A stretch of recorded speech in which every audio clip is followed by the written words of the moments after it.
Boa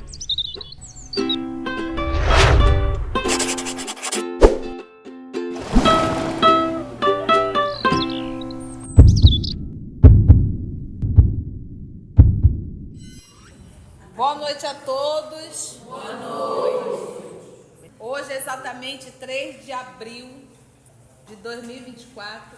Estamos nós reunidos para estudarmos a obra. Voltamos para estudar, não é verdade? Nós vamos iniciar fazendo a nossa prece de gratidão, que será realizada pelo nosso querido amigo Paulo. E depois o nosso querido amigo Mateus irá recapitular o nosso último estudo. E cadê Cecília, né? Cecília, com seus 87 anos, foi fazer um check-up cardíaco hoje, né? Ver como é que está aquele coração de 87 anos. E aí, gentilmente, o nosso querido Mateus irá fazer o trabalho do continuista. Vamos orar?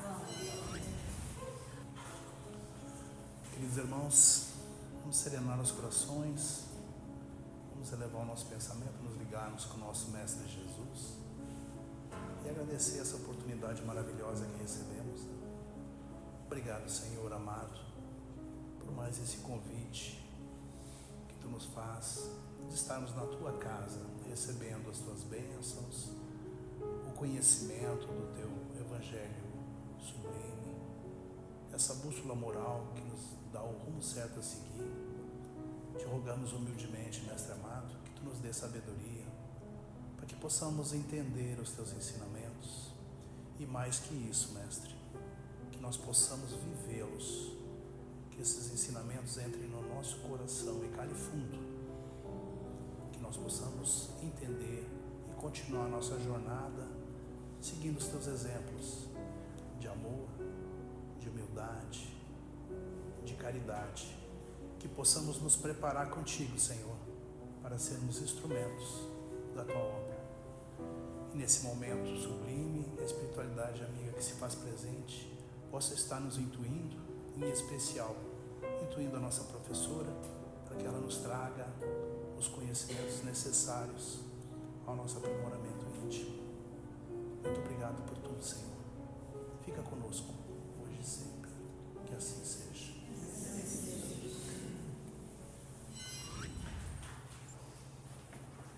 Na semana passada, nós estávamos estudando o item 7.2, nova advertência.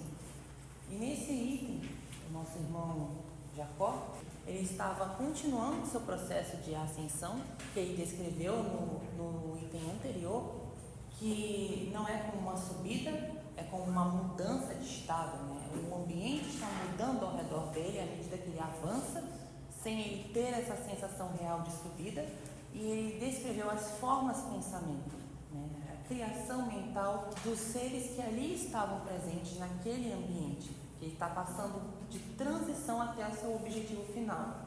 E nesse item, o 7.2, ele se encontra num ponto em que ele precisa atravessar uma ponte.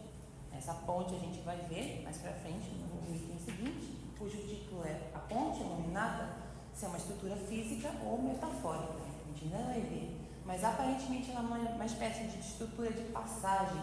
E na base dessa ponte tem irmãos, esses irmãos são de natureza baixa, e eles estão ali no intuito de impedir ou dificultar a passagem de quem quer que queira passar por essa ponte.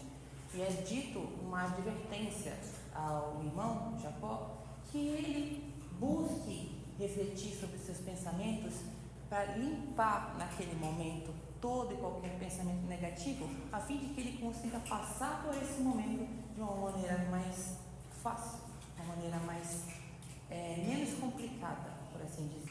E uma palavra que ficou no estudo da semana passada, o cosmorama, né, que a gente até pediu para a gente estudar, que é esse cosmo que ele está ali vendo, que rama é vista, e cosmo é o universo, é o todo. Aí, à medida que ele vai avançando nessa jornada, a gente vai vendo a mudança do todo. E agora chegamos a um momento em que ele está transicionando de uma área trevosa com uma mais elevada.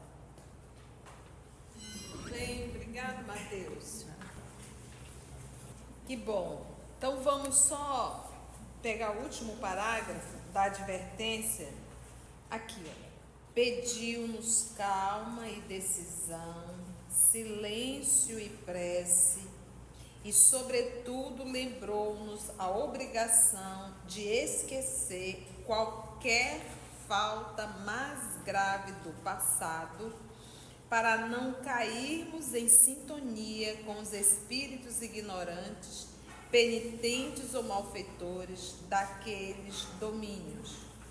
Competia-nos manter harmonia e serenidade em nós mesmos, porque de outra maneira poderíamos interromper a corrente de força que sustentava os companheiros menos aptos ao serviço de volitação. Então essa foi a advertência: silêncio, oração e não lembrar absolutamente nada do passado que pudesse trazer culpa. Comentamos bastante isso. Então essa orientação, vamos nós continuar nesse momento de ascensão. Vamos chegar nessa ponte. Vamos lá? A ponte iluminada. Não nos movimentáramos por muito tempo, logo depois dessa falada, e um facho de luz sublime varreu o céu. Um facho de luz sublime varreu o céu. Não longe, indicando uma ponte, cuja extensão não pude, no momento, precisar. Tinha uma ponte. Quem já leu o livro há 2000 anos vai recordar do momento que os cristãos estavam sendo estraçalhados pelos leões, inclusive a nossa querida Lívia se fazia. E o que ela conta? O que surgiu logo depois? Uma ponte. Lembra? Um clarão muito grande, ouvia-se um canto maravilhoso e eles subiam através daquela ponte. Lembra disso na obra há 2000 anos? E aqui estamos novamente em uma ponte e a gente já reporta o Antigo Testamento, a escada de Jacó. É interessante, né? Então aqui novamente uma ponte. Só que aqueles, os cristãos que tinham acabado de se entregarem aos leões, eles carregavam a paz do dever cumprido. Eles se entregaram. Eles se entregaram. Aqui nós estamos vendo várias pessoas que desencarnaram, inclusive o irmão Jacó, através de enfermidade, do tempo. E vem aquele processo de reflexão que a gente fez, né? E aí vem aquela observação. Gente, a gente não dá mais para voltar para o passado, né? Mas a partir de hoje, que nós possamos ter uma vida que a gente não venha se arrepender de nenhuma atitude ou nos envergonhar de nenhuma atitude, né? Por mais mínima que seja. Que a gente possa sempre nos alegrarmos das nossas atitudes, dentro de casa, em qualquer lugar, tá bom? Que nós possamos ser um verdadeiro cristão. Não nos movimentáramos por muito tempo e um facho de luz sublime varreu o céu, não longe, indicando uma ponte cuja extensão não pude no momento precisar. Ele via a ponte, mas não conseguia ver o final da ponte, o tamanho da ponte. Tão formosa e tocante foi a revelação no horizonte próximo, imagina aquele facho de luz e uma ponte, que muitos nos pusemos em pranto, começaram a chorar. Muitos daquele grupo começaram a chorar ao ver essa ponte, a luminosidade, imagina, né? Porque a primeira coisa que você pensa, vou entrar no céu, né?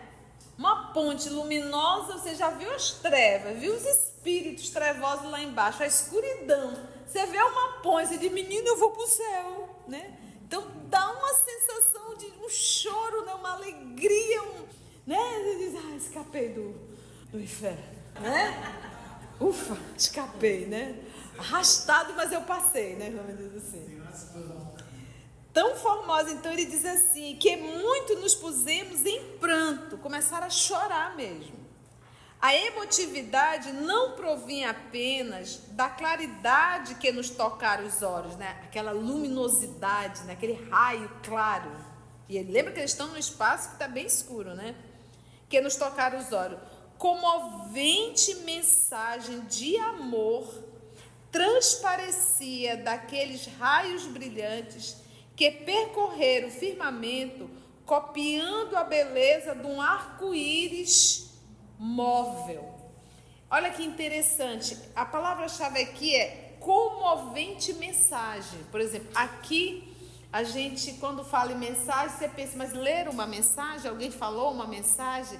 Gente, linguagem. O cachorro não late para falar com outro cachorro? O gato não mia para conversar com outro gato? Cada animal não tem a sua linguagem? Nós temos o nosso miado também, os nossos latidos. Então isso aqui é para humano, coisa de animal, tá, gente? Se comunicar. Em espírito não é assim que a gente se comunica. Como é que os espíritos se comunicam? Pelo pensamento. Pensamento é vocabulário? Não. Então aqui eles estão, essa mensagem é o pensamento do mais alto.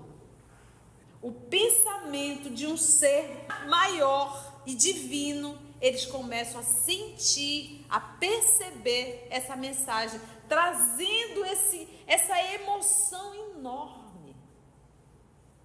Então já não é mais vocabulário. Meu irmão, quando você vê uma cena dessa aqui, você diz, mas rapaz, eu vou perder um encontro desse?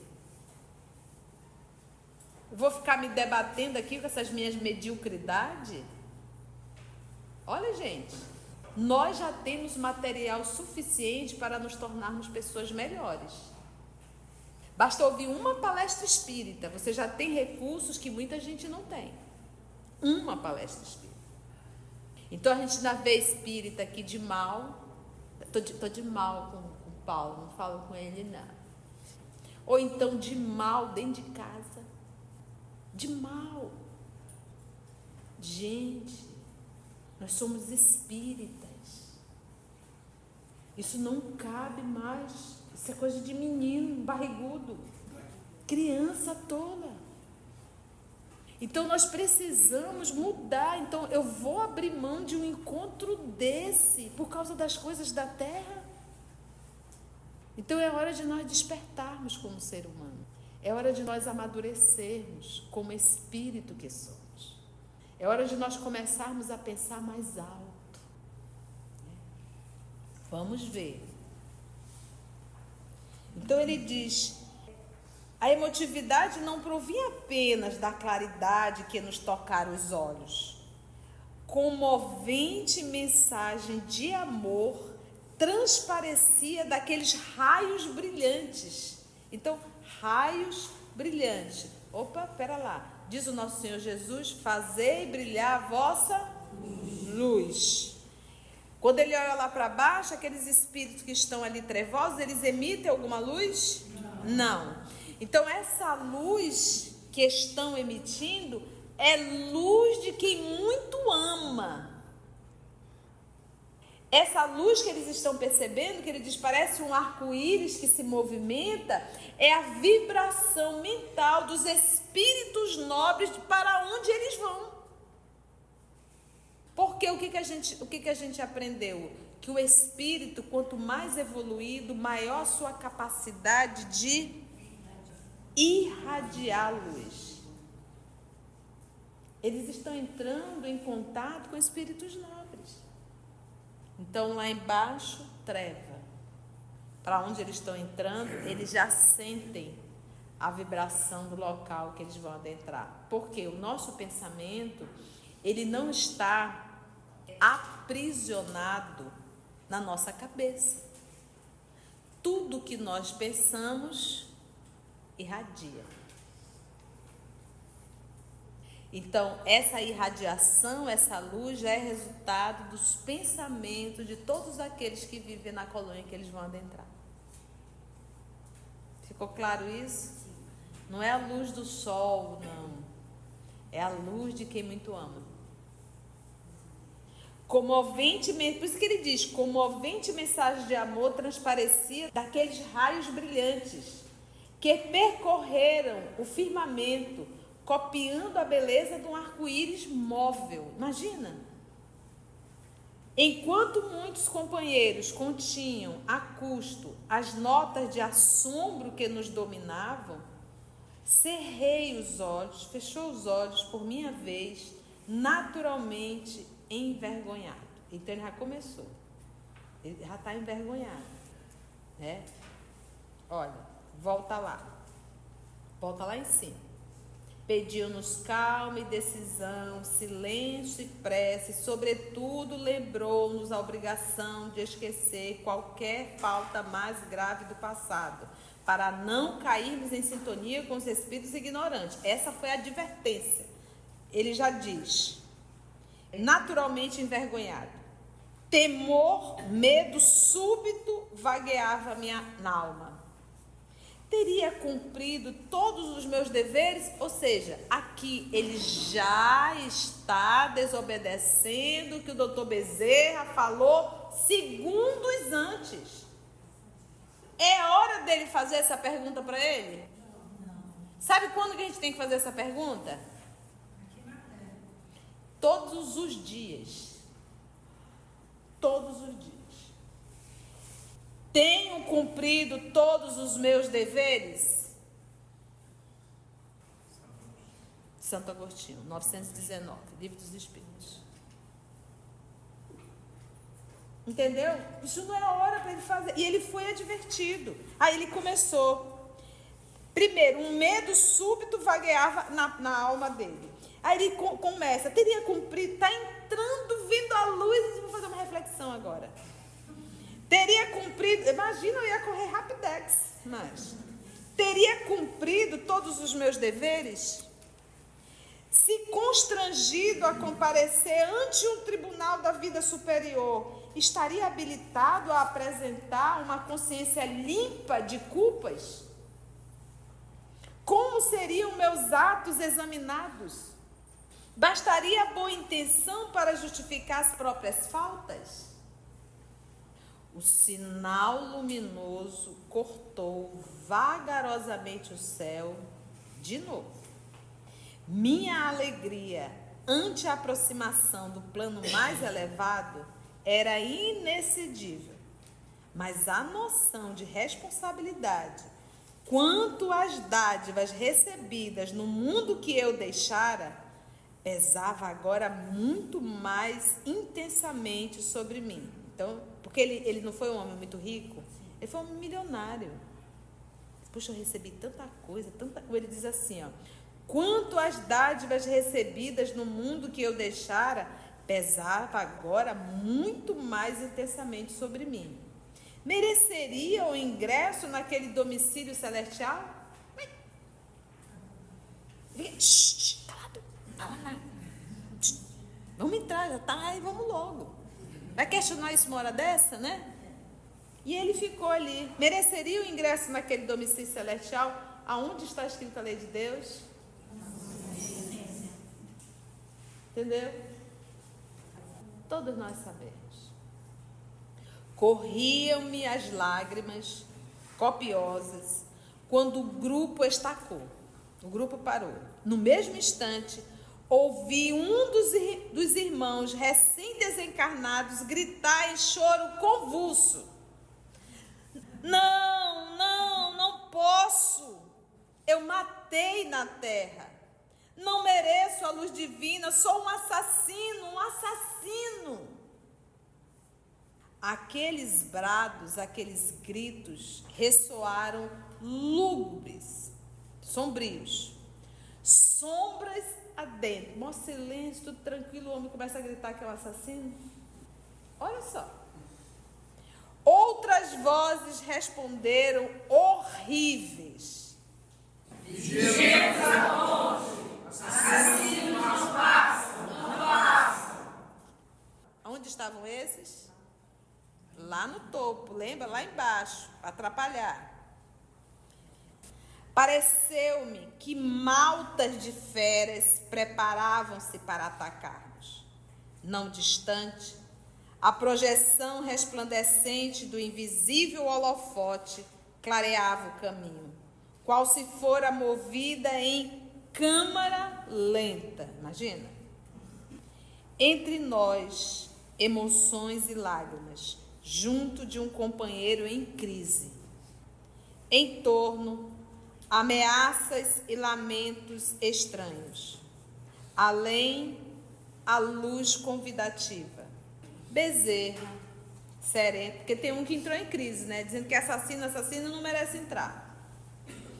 Bezerra, sereno, mais fundamente preocupado, rompeu a expectação, cientificando-nos de que deveríamos olvidar, esquecer os erros do pretérito. Mas o doutor Bezerra não falou momentos antes?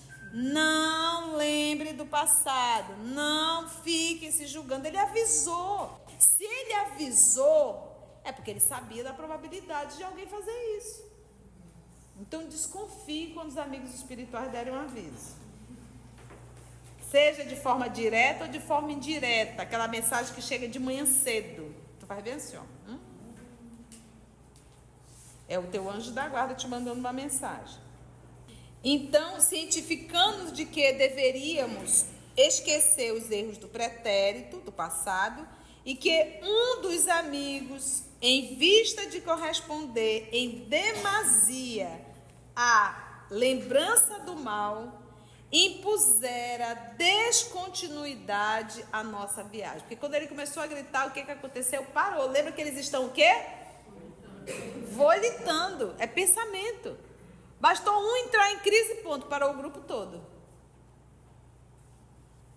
Acentuou que as reminiscências de crimes transcorridos não deveriam perturbar-nos e que bastaria sintonizar-nos excessivamente com o pretérito, com o passado, para causarmos sérios prejuízos a outrem, não prejudicou ao grupo, o grupo não parou, e a nós mesmos, em circunstância delicada quanto àquela. Imagina você lá, tá no desse, tu tá quase entrando, aí um vai e não tem chilique. Aí tu diz, pô, meu amigo, é para acabar. Ele tava bem na portinha, você agora... Porque ele atrapalhou todo o grupo. Aí vai dizer, mas tia, ele matou mesmo, tia, ele matou, então ele vai entrar, mas sendo um assassino? Vamos entender isso? Disse que o irmão em crise realmente fora homicida em outra época, mas trabalhara em favor da regeneração própria e a bem da humanidade, com tamanho valor nos últimos 30 anos da existência, que merecera a carinhosa proteção dos orientadores de mais alto e que não devia levar a penitência tão longe. Meus amigos, foi a nossa palestra de sábado, né? E ontem também no nosso estudo. Deus só quer isso aqui, ó. Um movimentozinho de amor que venhamos a fazer. Ele já pega esse tantinho para te colocar nas alturas. Só um movimento. Um movimentozinho de amor. Você vê que ele matou, ele foi assassino, mas os últimos 30 anos dele, ele se dedicou fervorosamente a fazer o bem. A gente pode conhecer o apóstolo Paulo. O doutor Saulo de Tarso, ele iniciou a maior perseguição aos cristãos. Ele mandou matar Estevão e ele viu, apedrejou, e ele sabia que Estevão não tinha absolutamente falado nada. Ele armou tudo. E naquela encarnação, sabe quem veio receber? Jesus. Mas vai ver a história dele de sacrifício. Então eu não preciso deixar passar 500, 600, 700 anos para eu ser acolhido no bem. Basta eu fazer um movimento de mudança. Um movimento. É por isso que Jesus nos conta a parábola do filho pródigo. Ali tem uma controvérsia na vírgula, né? Eu te digo hoje, vírgula, estarás comigo, né? Então, dependendo onde está a vírgula, muda todo o sentido. Entendeu? Por isso que, porque na cultura hebraica, a linguagem não tem vírgula, a escrita deles. Então, alguém teve que escolher na hora que fez a tradução, né? Então, voltando aqui, a gente tem, então ele, na parábola do filho pródigo, o filho pródigo ele foi muito perverso. Ele pediu a herança dele, o pai estando vivo, a parte que lhe cabia. Você tem noção o que é isso? O pai estando vivo, o pai foi e deu a parte. Ele foi e estourou tudo. Quando ele estava comendo com os porcos, foi que ele pensou em voltar. E aí, Jesus contando essa parábola, o pai recebe ele o pai corre para abraçá-lo. E manda matar um animal, um novilho, né? E faz uma festa para receber o filho. Tudo isso, Jesus, nessa parábola, para nos contar a alegria do pai quando o filho volta à sua essência divina. Então, nós aqui, abre mão da prepotência, da arrogância. Abre mão disso. Desperta a humildade. Seja mais solidário. Aprenda a servir. Cala a boca. Não vai ferir ninguém. Essas coisinhas pequenas é que nos torna um humano melhor. Então, a gente precisa fazer isso. Então, quando eu calar a boca frente a uma ignorância, imagina a alegria do pai. Oh, meu filho está voltando devagarzinho. Mas quando responde, oh, meu filho ainda se porta como um animal irracional. Entende? Nessa encarnação ele matou, ele foi um assassino. Mas 30 anos da vida dele se dedicou ao bem e isso sensibilizou a espiritualidade. Tanto é que ele está adentrando. Mas a culpa que ele carrega, é Deus que está castigando ele? Quem é que está castigando ele? É ele próprio. Se punindo.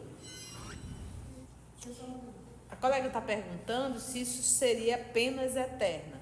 O que nós temos que entender é que céu e inferno está dentro do homem.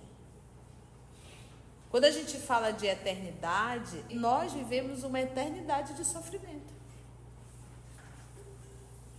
Enquanto eu não faço o movimento de mudança, eu permaneço nesse inferno que é a nossa vida. Nós construímos um verdadeiro inferno na nossa vida, muitos de nós. A gente destrói o corpo com os nossos excessos, com a falta de cuidado. A gente destrói a relação familiar. A gente destrói a relação profissional. E a gente faz disso aqui um inferno, que nem nós mesmos aguentamos. Já é o inferno. Então a gente prolonga por muito tempo. Não é ninguém preparando esse inferno, sou eu preparando esse inferno. O que aconteceu? Disse que o irmão em crise realmente foi homicida em outra época, mas trabalhar em favor da regeneração própria e a bem da humanidade, com tamanho valor nos últimos 30 anos da existência, repetindo, tá? Que merecer a carinhosa proteção dos orientadores de mais alto e que não devia levar a penitência tão longe, pelo menos naquele momento, a ponto de ameaçar o êxito da expedição. Então, nesse caso, ele adentraria, seria assistido, lá ele iria falar lá dentro, iria falar da culpa, e ele iria solicitar, porque muitas vezes esses espíritos que carregam essa culpa solicitam uma nova encarnação para passar pela mesma dor que fez o outro passar. Não é uma imposição divina, é uma necessidade do espírito. Não, eu quero passar por isso, para eu poder me perdoar. Por isso que a gente diz, o perdão que eu preciso dar, quase sempre é o perdão que eu preciso dar a mim mesmo. Entendeu? Pelo menos naquele momento, a ponto de ameaçar o êxito da expedição. Necessitávamos reatar o fio de ligação mental comum, ou seja, todos do grupo, a fim de que a nossa capacidade volitante fosse mantida em alto padrão. De outro modo, a concentração em massa de entidades inferiores ao pé da ponte, que se alonga sobre o abismo, talvez nos dificultasse a passagem. Finalizando a ligeira observação, Bezerra acenou para mim e recomendou-me orar em voz alta, para que a nossa corrente de energia espiritual se recompusesse. Ou seja, ele olhou para o senhor Frederico e disse: Frederico, ore, porque o Frederico também estava tombando. Então vamos ocupar a mente do Frederico. Aí eu resolvo as duas encrencas. O Frederico está orando, ou seja, está pensando na oração e acaba mudando o padrão. Você diz: tia, mas eles estavam ali no pé, eles não estão volitando? Eles estão volitando, mas à medida que vai caindo a vibração, eles vão o quê? Descendo. E quem está lá embaixo? Em oração, para finalizar. Espantado com a designação superior, senti medo e vacilei. Ô, medroso. Tu tá lá naquela situação difícil, alguém pede para tu orar e tu diz: eu não quero orar não, dá para pedir para fulana, né? E aí? Sentiu medo. Ia pronunciar uma frase a esmo, esquivando-me a incumbência. Né? Ele teve vontade de dizer: Bezerra, eu não estou bem para fazer a prece não. Mas quem disse que é preciso estar bem para fazer a prece? É quando a gente está ruim é que a gente tem que fazer mesmo. Por isso que o doutor Bezerra direcionou para ele. Uma frase esquivando-me a incumbência, mas Marta dirigiu-me expressivo olhar, em silêncio, pedia-me obedecer à ordem recebida e prometia ajudar-me no cometimento. Né? Ela deu aquele olhar de filha-mãe, né? Aquele olhão assim em cima do pai, aquele olhão: aceite, pai. Não é um pedido, é uma ordem. E a gente sabe por que uma ordem, porque ele também, volta a repetir, estava precisando. Então o doutor Bezerra está evitando mais problemas ainda. Amparado por ela e pelo irmão Andrade, dispus-me a executar a determinação. Que prece pronunciaria? Porque não está o seu Andrade? Tá. Não está a própria Martinha? Tá. Não tem outros trabalhadores? Tem. Por que pediu para o irmão Jacó? Estava titubeando. Ele estava precisando. Que prece pronunciaria? Mantinha-se meu cérebro incapaz de criar uma peça verbal. Ele estava com medo, né, agoniado, compatível com as aflições da hora. Escutando os rugidos que procediam das trevas, rugidos. Você está entendendo como o mal se assemelha com a animalidade? Rugidos, fera. E é isso que a gente tem que entender. Muitas das nossas atitudes são de verdadeiras feras. A gente morde. Escutando os rugidos que procediam das trevas, fixei a filhinha e lembrei que Marta repetira aos meus ouvidos o Salmo 23, nos inquietantes minutos de minha liberação da carne. Lembra quando ela recitou lá atrás? Copiar-lhe-ia o gesto. Isso é a Marta inspirando ele. E, erguendo meu espírito para o alto, sentindo de instante a instante que a emoção e o pranto me cortavam as palavras, repeti os versículos sagrados. Ao redor, conspiravam em nosso prejuízo o barulho e a ameaça. Todavia, quando pronunciei as frases de confiança, imagina, tu orar, você está ali volitando, vendo a sua entrada, olhando para baixo, vendo aquela escuridão, espíritos gritando, berrando, e você orar. Imagina a concentração, e você estando apreensivo. E aí, o versículo do Salmo, né? Ainda que andemos pelo vale da sombra e da morte, não temeremos mal algum. E olha, e como caiu bem aqui, né? Porque Ele, o Senhor, está conosco. A sua vontade e a sua vigilância nos consolam. Nosso grupo, com Bezerra à frente, levitou sem dificuldade e ganhamos a ponte, atravessando-a a poucos pés de altura, acima do arcabouço em que é estruturada, conservando o espírito em prece expectante, como se pesada força de imantação nos atraísse fortemente para o abismo. Que lápis do plano carnal, conseguiria descrever a nossa sensação de contentamento e alívio? Tem alguma forma dele, através da psicografia, escrever tudo que ele estava sentindo? A emoção. Momentos surgem na vida em que só o profundo silêncio da alma consegue traduzir a paz, o reconhecimento e a alegria. Pronto, gente, eles conseguiram entrar. Foi bom? Muitas lições? Muitos aprendizados? Perguntas? O Paulo está perguntando, tinha esse irmão que ficou esse punido, não faltou ele se perdoar? Sim, porque, gente, a lei de Deus está gravada na nossa consciência. Isso quer dizer que não tem como você não se punir. É da lei. Quando nós fazemos algo errado, a gente se cobra muito por isso. Isso é da lei, porque a lei já está gravada. Então, como ela está gravada, já vem logo a punição. Porque nós não fomos criados para fazer o mal. E isso realmente nos atormenta muito. Ah, tia, tem gente que não se atormenta não, já é um psicopata. Você vai se desassociando da emoção. Vocês já perceberam o número de espíritos que estão reencarnando com transtornos mentais? Vocês já prestaram atenção nisso? A quantidade de espíritos nascendo com problemas de comportamento? E isso é o quê? Porque nós vamos adoecendo a nossa mente. Com esse nosso jeito endurecido, difícil. Vamos pegar alguém com o autismo. Dificuldade de relação, dificuldade em ceder, porque tem que ser sempre do jeito dele.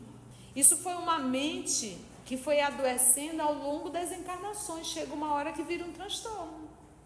Já reencarna nessa situação. Então você pega um autista, ele quer comer sempre a mesma comida. Ele tem que ser do jeito dele, ele não sabe ceder. Então em que momento essa mente adoeceu? Então somos nós. É aí que a gente quer chegar? Nesse nível? Reencarnar numa situação dessa? E é por onde nós estamos indo. Se a coisa não é do nosso jeito, a gente faz um estardalhaço. Nesse nosso movimento, isso vai deixando marcas. Nós estamos adoecendo. O psicopata, ele se desassociou da emoção. Ele adoeceu tanto. Não posso sentir, não, eu vou fazer, não quero nem saber do resultado. Isso vai chegar uma hora que a conta vai vir. Psicopata, não caiu uma lágrima. Mesmo morrendo milhões. Nós temos um alto nível de psicopatias, de psicopatas, na área da política, como empresários. Pesquisas feitas. Como é que um político pode desviar bilhões sabendo que esse dinheiro era para a saúde pública? Não é um psicopata? Cadê a emoção? Um profissional que sabe que pode salvar a vida, ele diz, acabou meu tempo, estou indo embora. Psicopata. Se você chegou até aqui o final, deixa seu comentário. É muito importante a gente poder ler o teu comentário. Não esqueça de curtir para que possa divulgar a página. Dá o seu like, né? E, se possível, faça a sua inscrição no nosso canal e toca o sininho. Porque quando você toca o sininho, o YouTube avisa para você quando o EOS publicar um novo estudo. Então, receba um grande abraço da família EOS Manaus.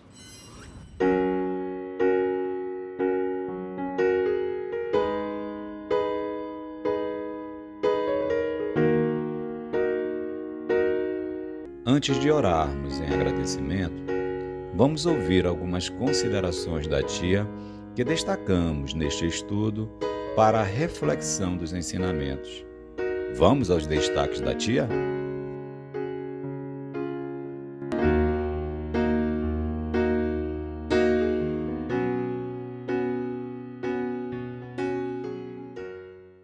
Mas a partir de hoje, que nós possamos ter uma vida que a gente não venha se arrepender de nenhuma atitude ou nos envergonhar de nenhuma atitude.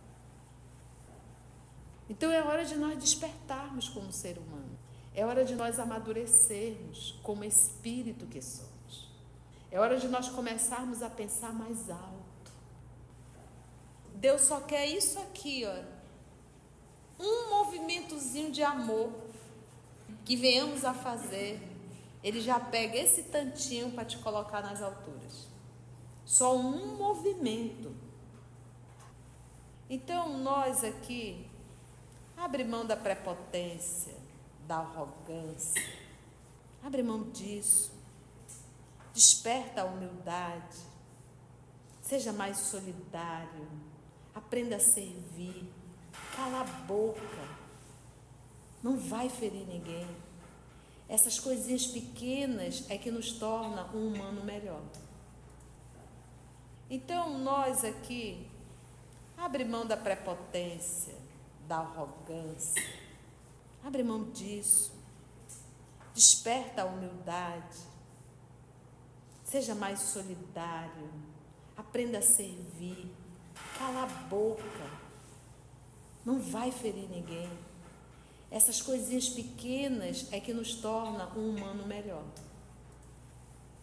Nós construímos um verdadeiro inferno na nossa vida. Muitos de nós. A gente destrói o corpo com os nossos excessos, com a falta de cuidado. A gente destrói a relação familiar. A gente destrói a relação profissional. E a gente faz disso aqui um inferno que nem nós mesmos aguentamos. Porque muitas vezes esses espíritos que carregam essa culpa solicitam uma nova encarnação para passar pela mesma dor que fez o outro passar. E é isso que a gente tem que entender. Muitas das nossas atitudes são de verdadeiras feras. A gente morde. Porque nós vamos adoecendo a nossa mente. Com esse nosso jeito endurecido, difícil.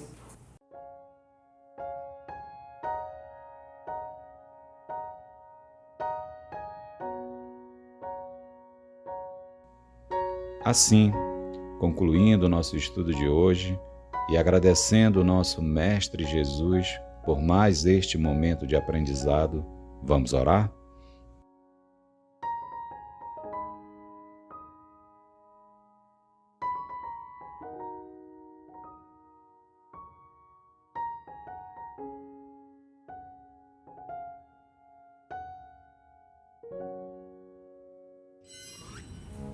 Gente, então assim agradecemos a Deus nosso Pai, agradecemos ao nosso Senhor Jesus, o nosso Mestre por excelência, aos amigos espirituais aqui presentes, se Deus nos permitir, até o nosso próximo encontro. Muito obrigada, amor querido, que assim seja.